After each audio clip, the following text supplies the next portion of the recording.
A month of celebrations is planned around the world and Australia to mark 50 years since the Apollo 11 mission landed on the moon. 50 years. Yeah, it's going to go off in Parkes. Two of the men who made that journey into space and beyond will take part in events to mark the occasion.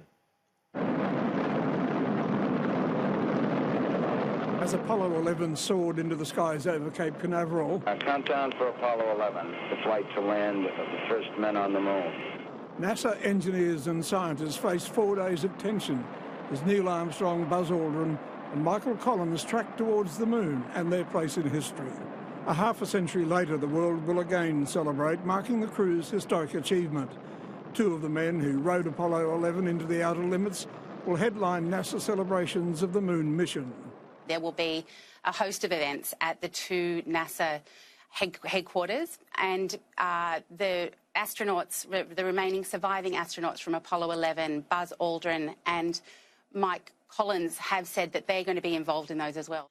Australia's role in the success of the moon landing will also be celebrated with a two-day festival at Parkes in central western New South Wales, famously portrayed in the movie The Dish. When Apollo 11 landed on the moon, NASA had its own tracking stations around the world, including in Australia, down near Canberra at Honeysuckle Creek.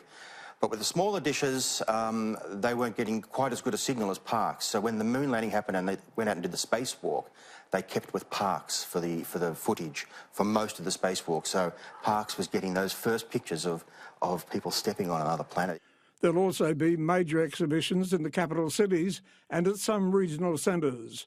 Australian astronaut Andy Thomas will be a special guest in Parkes to recount the 177 days he spent in space.